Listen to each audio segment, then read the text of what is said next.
I was born in Puerto Rico, and my father joined the Army, the U.S. Army, when I was about maybe 5 or 6 years old. And eventually we moved to the United States. We moved to El Paso, Texas, when I was 8 years old. And I was also in 3rd grade and didn't know English. Through my youth, my parents and I, we moved around the U.S. all over. Every 2 or 3 years, we were moving to a different place.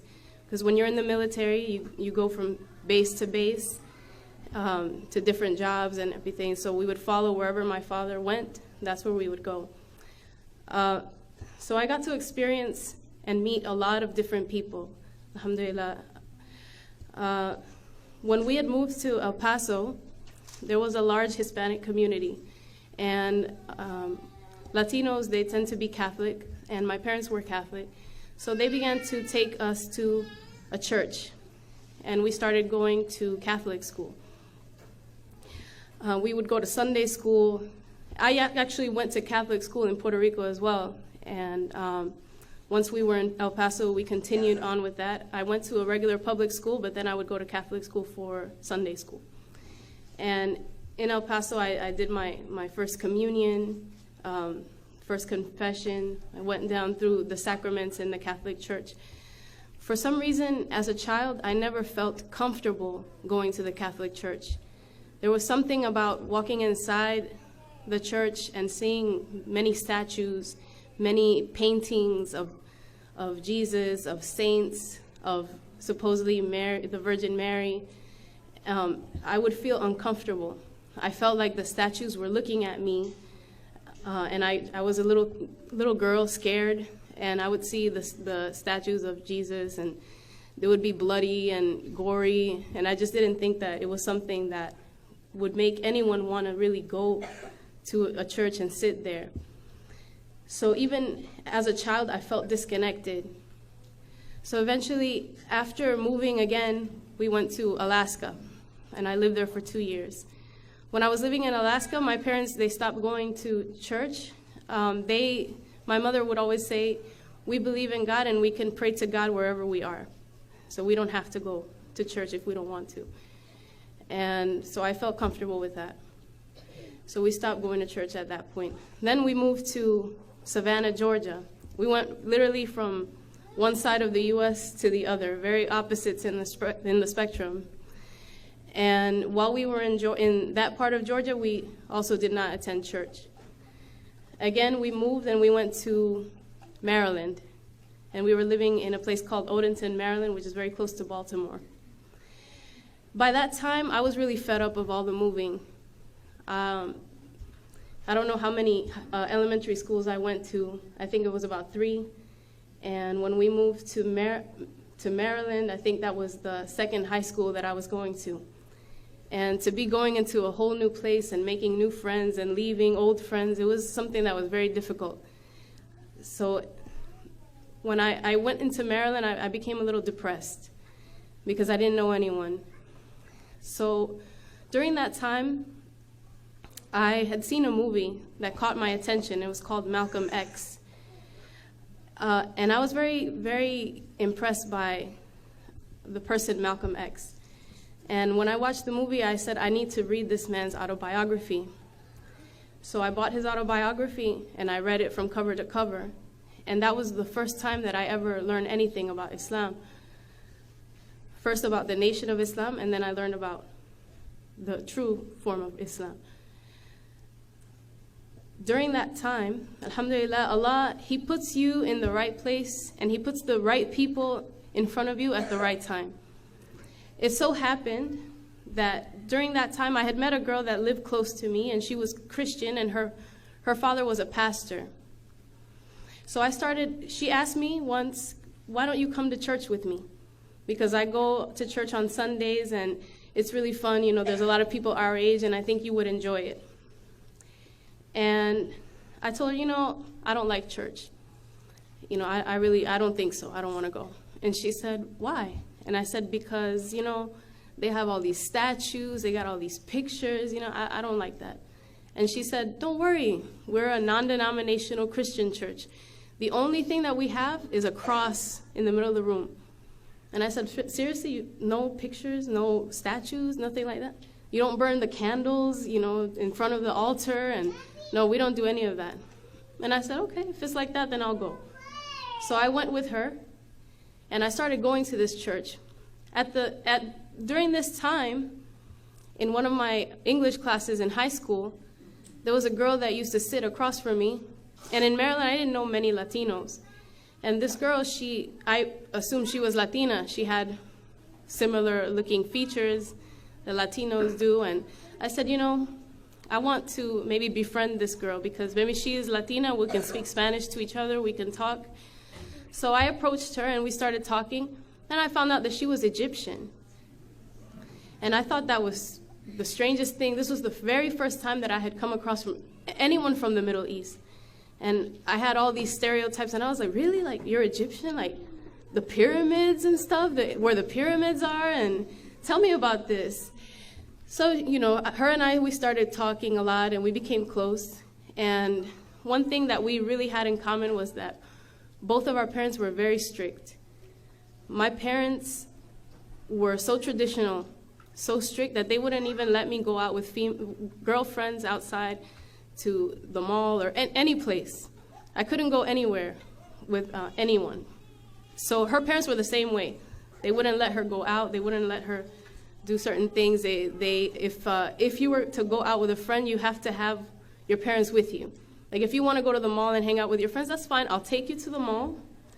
I will let you meet your friend there, and I'll walk a few steps behind you while you and your friend are looking around. And, you call us, you flag us down when you need us or when you're ready to go home. This is the same way that my parents were. So during the time that I met my friend, I had my parents meet her parents so that her and I could hang out. So my parents would take us out together, and she would come to my house, and I started to go to her house. And this was at the same time that I was also going to church. So in the church, I started to go, and I felt comfortable there. They had a lot of singing and music. They had a lot of socializing. After each service, they would have a big, huge buffet of food. They had the youth group that would play basketball. They would do all kinds of things. So it was a very welcoming environment for a teenager. And this is one of the things that I liked about going there. But I didn't really find any spiritual fulfillment while going to the church. But I was trying my best to find a connection. So as I started hanging out with my other friend, her name is Hebatullah, by the way, which means a gift from Allah. When I started hanging out with her, I saw that her family was Muslim. Her mother wore hijab, and her father prayed. They both prayed, and so I started to wonder, what is this? And I asked her, and she said, we're Muslim. And it clicked in my head like Malcolm X, Muslim, okay, I understand. And I thought that they were such good people, that they were trying so hard, they were striving to be good and righteous. And when I saw that, I went back to my friend's father, who was the pastor at the other church, and I said, Heba's family, they're very good people. They pray. Her mother, she covers herself, like the Virgin Mary does, or did. And they do all of these things, and they try to please God. So do you think that they're going to go to hell? And the pastor, he got very quiet. And after some time, he said, if someone does not believe that Jesus Christ is their Lord and Savior, then yes, they're going to go to hell. And that was just something that was like a stab to my heart, because I really loved my friend that was Muslim, and I said, I don't know if I can accept that. And my next question was, so are you telling me that all the Jews that died during the Holocaust, that they're also going to hell? And he said, well, if they didn't accept Jesus Christ as their Lord and Savior, then yes, that's right. That's right. So that was something that I couldn't really accept. So by this time, when I have all these conflicts in my mind, it was time to move once again. And I moved to Augusta, Georgia, another part of Georgia. When I went to Georgia, I wanted to continue to go to church or to feel some kind of spirituality. So I took my father and I said, can you take me somewhere so we can find a place for me to worship? And he said, no problem. So we went and we saw two churches sitting side by side on the road. And there was one that was it looked like maybe people didn't go there, like it was old. Then there was the other one that looked really nice. So I said, let's go up to that one. When we walked in, they were having a service. Everyone turned around and looked at us. And one man got up, and he approached my father and I, and he said, if you're looking for the black church, it's over there. If you're looking for the black church, it's that one right there. And basically, he walked us out. And it was shocking, because this is the first time that I experienced something like that. My father is darker skinned than I am. He has darker skin than I am. But everyone in that church had white skin, blue eyes, light eyes. So we stuck out like a sore thumb.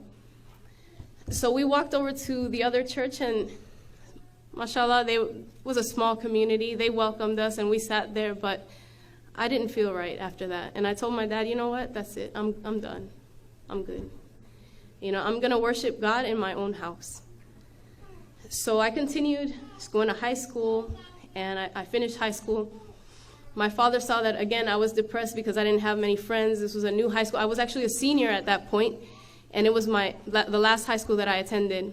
I didn't know anyone. Everyone was just talking about their yearbooks and the prom and graduation, and they'd gone the whole 4 years with all their friends, and I was the newcomer coming in my senior year.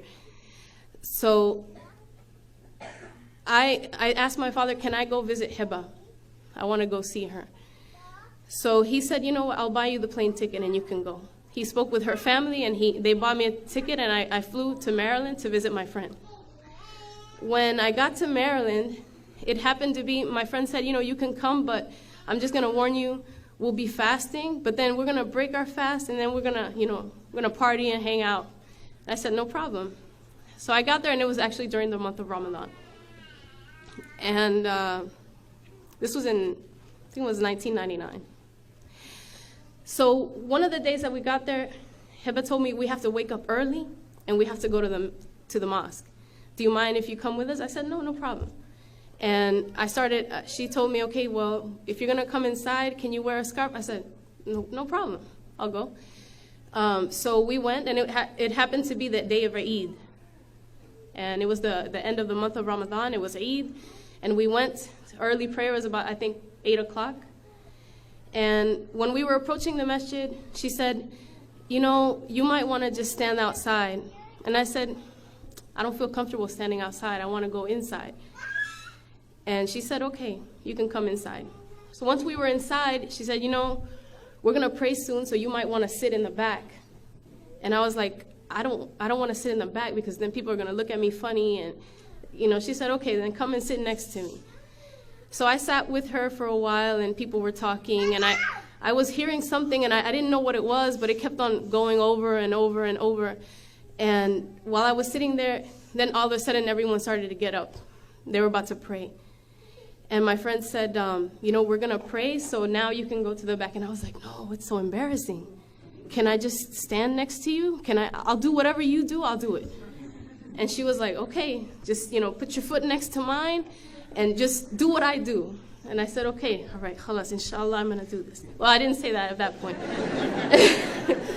And so they started to pray, and I followed them. And I did the whole prayer. And then we went out. When we went outside, during that time, my friend wasn't wearing hijab. So as soon as we got back in the car, she took off her scarf. And she was like, oh, she took it off.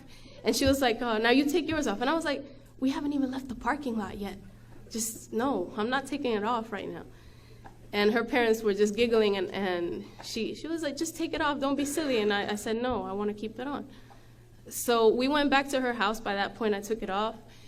And she said, it was early, let's go take a nap, and then we'll wake back up, and then we'll go out. And I said, okay, no problem. So I laid I was with her in her room, and we laid down in her bed, and we started to fall asleep.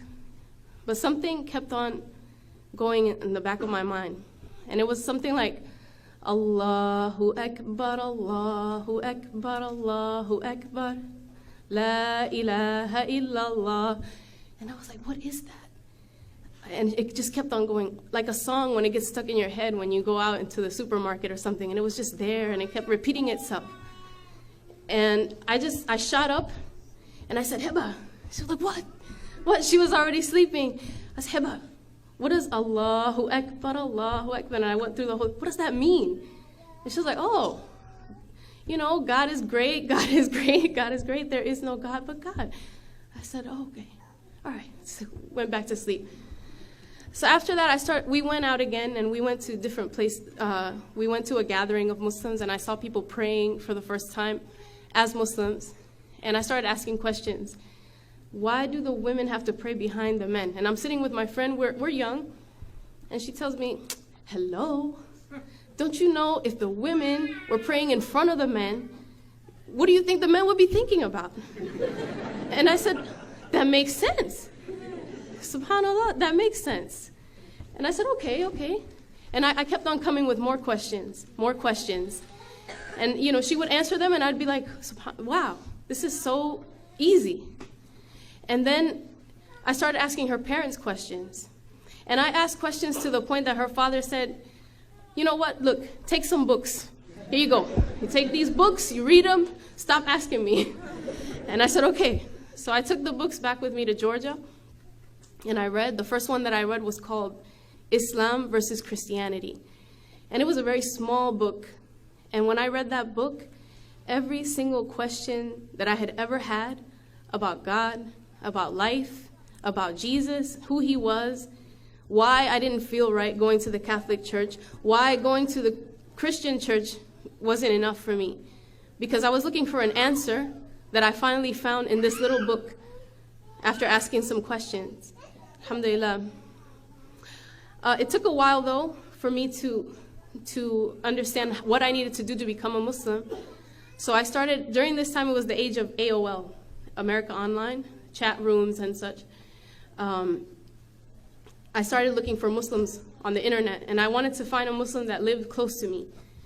So I went into a chat room, and it was like an Atlanta chat room, and I saw a name that came out as it looked like a Muslim name, and it was Fadl.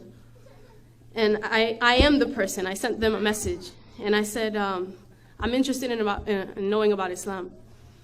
And it was a man, it was a brother.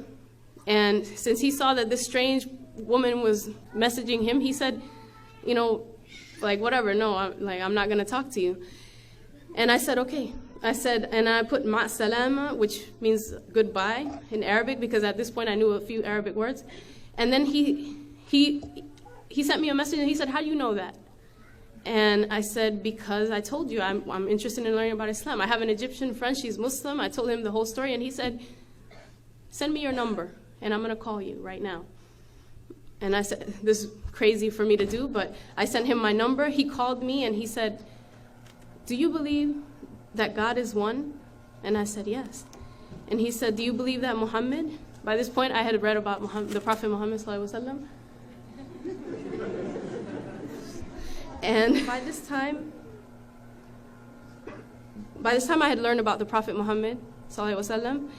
And he asked me, do you believe that Muhammad was the final messenger? And I said, yes. And he said, okay, repeat after me.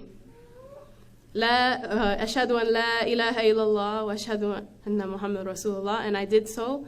And he said, I'm going to come and see you. I live in Atlanta, but I'm going to come and I'm going to bring you some things, and we're going to do this, but you need some witnesses.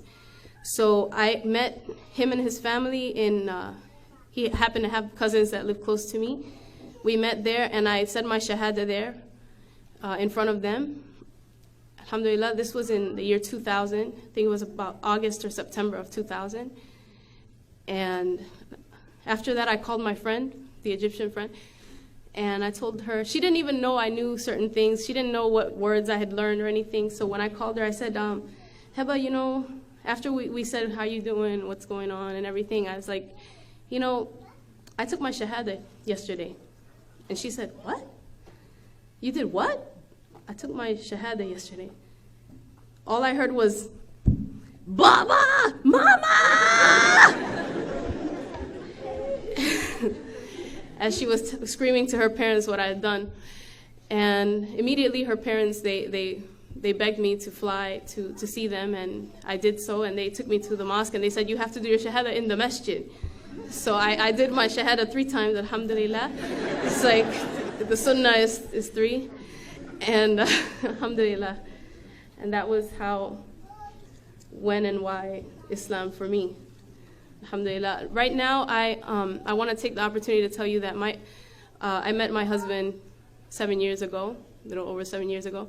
Alhamdulillah. Him and I, we're both Latino, and we wanted to also give da'wah to people that speak Spanish, and so we started doing different things. And one of the things that we did after we had children, because we realized that there weren't enough resources in Spanish for children about Islam, we started an organization called Uthmsn.